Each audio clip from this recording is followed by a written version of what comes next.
સ્પર્ધાત્મક પરીક્ષાની તૈયારી કરતા ચાણસ્મા તાલુકાના ઉમેદવારોમાં જીપીએસસી દ્વારા યોજાનારી સંભવિત પરીક્ષાની પદ્ધતિમાં થયેલા બદલાવને લઈને ભારે રોષ જોવા મળ્યો હતો।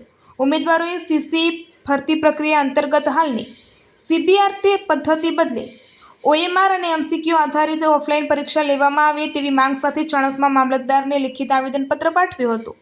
ગૌણ સેવા પસંદગી મંડળ દ્વારા દર વર્ષ દરમિયાન વિવિધ સ્પર્ધાત્મક પરીક્ષાઓનું આયોજન કરવામાં આવે છે। આવી પરીક્ષાઓ માટે ચાણસ્મા તાલુકા સહિત જિલ્લાના અનેક વિદ્યાર્થીઓ અને યુવાનો સતત તૈયારી કરતા હોય છે। જો કે સમયાંતરે પરીક્ષા પદ્ધતિમાં થતા ફેરફારને કારણે ઉમેદવારોમાં ગૂંચવણ અને અસંતોષ ફેલાય છે। પરીક્ષા પદ્ધતિ બદલાતા ઘણા ઉમેદવારોને તૈયારીની દિશામાં મુશ્કેલીઓ ઊભી થતી હોવાની ફરિયાદ પણ ઉઠી છે। ઉમેદવારોનું કહેવું છે કે સીબીઆરટી પદ્ધતિ કરતાં ઓએમઆર એમસીક્યુ આધારિત ઓફલાઈન પરીક્ષા વધુ પારદર્શક, સરળ અને ગ્રામ્ય વિસ્તારના વિદ્યાર્થીઓ માટે અનુકૂળ છે।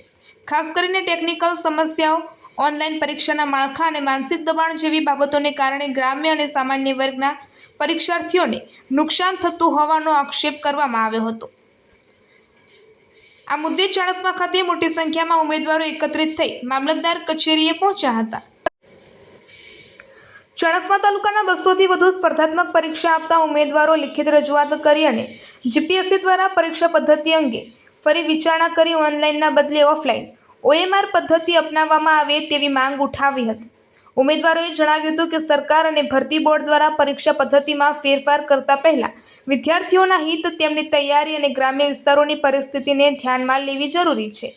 યોગ્ય અને સમાન તક મળે તે માટે પરીક્ષા પદ્ધતિમાં સ્થિરતા રાખવી સમયની માંગ હોવાનું પણ રજૂઆતમાં જણાવ્યું હતું।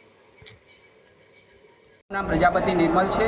આજે તારીખ 6ના રોજ સોમવારના રોજ અમે ચાણસ્મા મામલતદાર કચેરીએ ગુજરાત સરકાર દ્વારા જાહેર થયેલી સીસી પરીક્ષાના જે સીબીઆરટી પદ્ધતિથી લેવાની વાત છે એ બાબતે અમે આવેદન આપ્યું છે। આ પરીક્ષા ઓફલાઈન યોજાય અને અગાઉની તમામ પરીક્ષાઓ ઓફલાઈન યોજાઈ છે અને ઓનલાઈન પરીક્ષામાં ઘણી બધી વિસંગતતાઓ, નોર્મલાઇઝેશન પદ્ધતિ જોવા મળી છે।